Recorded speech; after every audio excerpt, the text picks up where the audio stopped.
Revenge of nature মানে কি জানেন?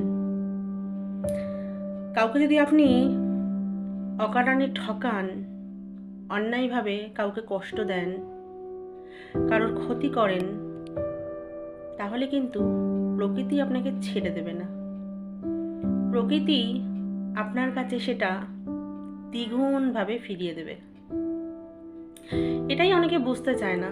অনেকে ভাবে যারা ঠকায়, যারা অন্যের ক্ষতি করে, অন্যকে কষ্ট দেয়, তারা হয়তো খুব ভালো আছে, শান্তিতে আছে, আনন্দে আছে। কিন্তু না, প্রকৃতির শাস্তি কিন্তু আসে ধীরে ধীরে, নীরবে। তারা কিন্তু ভিতর ভিতর অনেক কিছু হারায়। বিশ্বাস, শান্তি, ভালোবাসা, সব কিছু কিন্তু তাদের জীবন থেকে উধাও হয়ে যায়। আর যারা ঠকে, তাদের সেই কষ্টটা হয়ে ওঠে শক্তি।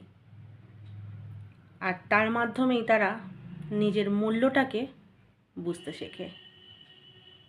অপেক্ষা, অপেক্ষা শুধু সময়ের।